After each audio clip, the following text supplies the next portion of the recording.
Willie D Live. What's up, family? Man, hold up. Did Benjamin Netanyahu just include God in a discussion about power and war? Because a lot of people are saying he crossed the line when he started speaking on Jesus' name. Yeah, fam, they're coming from, I'm talking about the criticism came fast. And old BB is now back paddling. Yeah, fam. You don't believe me. I know some of y'all don't believe me. He came here to listen to me just so you can say you don't believe me. So check it out, fam. Straight from the horse's mouth. Assuming this is not AI. You know, if people want to be naive, that they don't see the kind of world we're living in. In this world, it's not enough to be moral. It's not enough to be just. It's not enough to be right. You know, one of the greatest writers of the 20th century, someone that I admire a lot, was the historian Will Durant. Now, he wrote many volumes. I read most of them. He also wrote The Lessons of History, very brief, 100-page book, in which he said, well, history proves that, unfortunately and unhappily, Jesus Christ has no advantage over Genghis Khan. Because if you are strong enough, ruthless enough, powerful enough, evil will overcome good. Aggression will overcome moderation. So you have no choice. If you look at the world as it is today, you have to be blind not to see that the democracies led by the United States have to reassert their will to defend themselves and to... Fam, I just got to jump in real quick and say this. I'm going to say this real quickly. For all of those people out there who saying they don't want to take it there because they're moral, they're just, they're righteous, he's telling you sometimes that ain't enough. And I'm going to leave it at that. Oppose their enemies in time while there's still time, before the jarring gong of danger wakes them up and wakes them up too late. This is where we are now. The fact that people don't see that, the fact that a lot of the news media are harking on a lot of fake news, but also a lot of short-sightedness, and do not see the historic period and the historic struggle that we are engaged in now, doesn't obviate these truths. We have to be strong.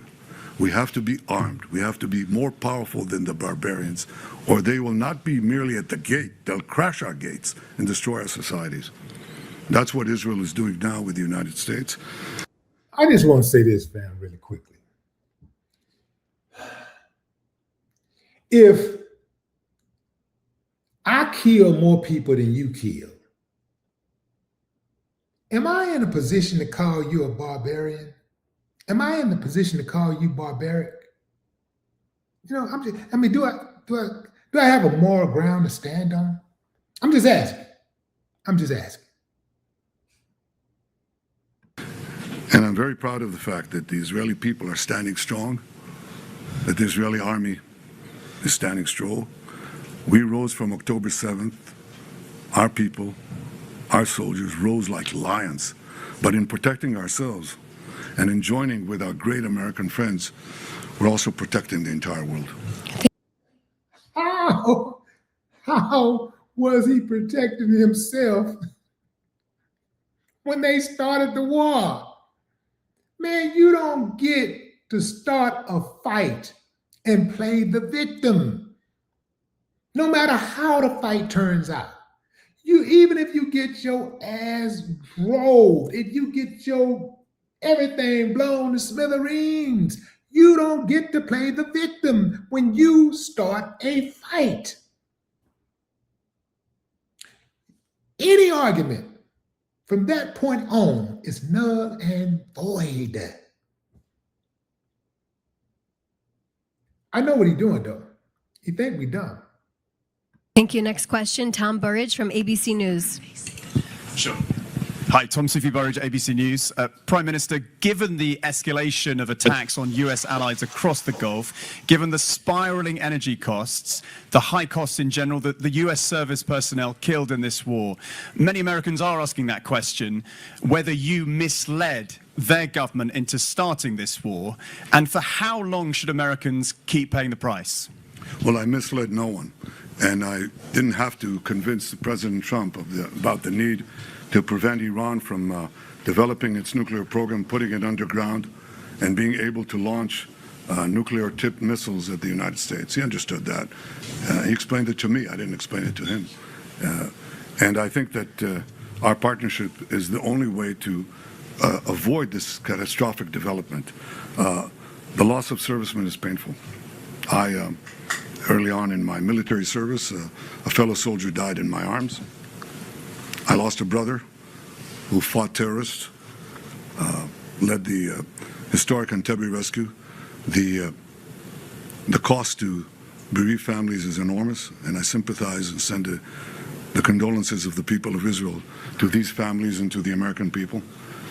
Freedom is precious. It has its costs. But if you're not prepared to defend it, if you're not prepared to resist the tyrannies that are trying to arm themselves with the weapons of mass death, you will have no future. And therefore, we're doing what we can. As far as oil prices rising, spikes, you know what a spike is? You know what a spike is? It goes up and goes down. The Americans are working very hard, and we're trying to help them in every way that we can, to open the straits of Hormuz. And if they succeed, which I think they will, then oil prices will come down. But if you say, all right, I'm suffering right now, and people are, then I shouldn't do anything. I should just succumb to the blackmail, let Iran get on with it, let them develop nuclear weapons and ballistic missiles to deliver them to New York and Los Angeles. You're going to be blackmailed in ways that you can't even imagine. I think what this war has done is unmask what Iran is. You know, we've said for years, look at these people. They're doing things that normal regimes do not do. I don't hear even adversaries of the United States chanting death to America, death to the great Satan, massacring tens of thousands of their own people at will like that in 2 days. You have that sometimes. You have that sometimes. Let's say they massacred 10,000 people in 2 days. How many people have been massacred in the United States over time? Like just in 1 year. Let's just say 1 year. So then they did a bunch of killing and stuff in 2 days. But let's just say in 1 year in America, how many people get killed in America? Gunshot stabbing, beat with a baseball bat, stuck with an ink pen. How many? Thousands and thousands. This whole holier than thou attitude, when you are involved in such, despicable acts, where you sanction countries who don't want to capitulate to you, to be involved in stuff like that and knowing that you're starving people, you're killing people. People are dying. You think that's not barbaric? It is said that since 1996, because of sanctions, America alone is responsible for 36 million deaths from people starving to death because of its sanctions. That's not barbaric? Yeah, anyway. But the combination of fanaticism, deep ideological lunacy, there's no other way to call it, the total and utter ruthlessness of this regime makes it uniquely dangerous. Uniquely dangerous not only to Israel and to the United States, but to everything in between and far beyond. And the fact that this is not recognized, you ask me, okay, what do people think? What did they think in the 30s? What did they think in the 30s? when you had a terrible, ruthless, killer regime led by a lunatic that took one country after the other, did it very sequentially. What did they say? They said what? They said, let's stay out of this. It's not our war. It's not our problem. Maybe it's only the Jews. Have we learned nothing, absolutely nothing in these 80 years?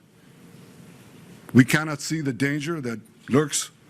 It doesn't lurk. It's risen from the mud. It's right in our face. It's splattering blood right at us. I can't believe that we're clueless. We're not clueless. I talk to many American friends. They're not clueless. They understand this. Some don't. Some are adamantly opposed, but many are adopting a wait-and-see attitude. But most are saying get the hell out of Iran. Most are saying this is an unjust war. Most don't want no parts of what's going on in Iran. Most. When he say, I talk to my friends, what friends you think he got in America? You think he got normal friends in America? You think he got like regular friends like he went to school with? Or is he talking about people that's involved in the Trump administration who gonna do whatever Trump says do? And you know what's gonna be interesting, fam, when we find out exactly who is Trump's boss? Because you know he's not running the show. Some say that Netanyahu is Trump's boss. I'm not so sure of that. Even if he was, I think he would have a boss. I think the hidden hand is someone that we probably least expect, or maybe we would expect, but I don't think this is a person that we see often. I know for a fact Trump ain't the one calling all the shots. He's not. He's just the spokesperson. He's the face of the movement. He's the face of the regime. But he ain't the one calling the shots. First of all, nobody, and I mean absolutely nobody, would allow somebody that slow to run an entire nation without any safeguards. Nobody they wouldn't allow that. You can't come into power in America like that. America is too powerful of a nation. You can't do that by yourself. That's why they say presidents in the United States are selected, not elected. But what say you, fam? Did Netanyahu cross the line by comparing Jesus to Genghis, what's his last name? Khan, Genghis Khan, who was this dude, Genghis Khan. Let me tell you how cold-blooded he was. This dude was so demonic. I mean, like, besides killing millions of people, he killed millions of people in multiple territories. He was so dangerous. After he died, 2,000 soldiers, it took 2,000 soldiers, 2,000 slaves built his grave site. They built his grave. After they built his grave, the guards killed them so that his grave could not be identified. His grave site could not be identified. So the slaves buried him and they killed the slaves. The guards killed the slaves. And then members of the regime killed the guards who killed the slaves. This is how far they went to conceal his burial site. But that's not all. Before the slaves were killed who buried him, and the guards were killed who who killed the slaves, they killed all of the people who were involved in the funeral procession.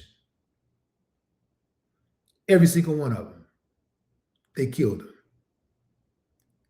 He was indeed the devil personified.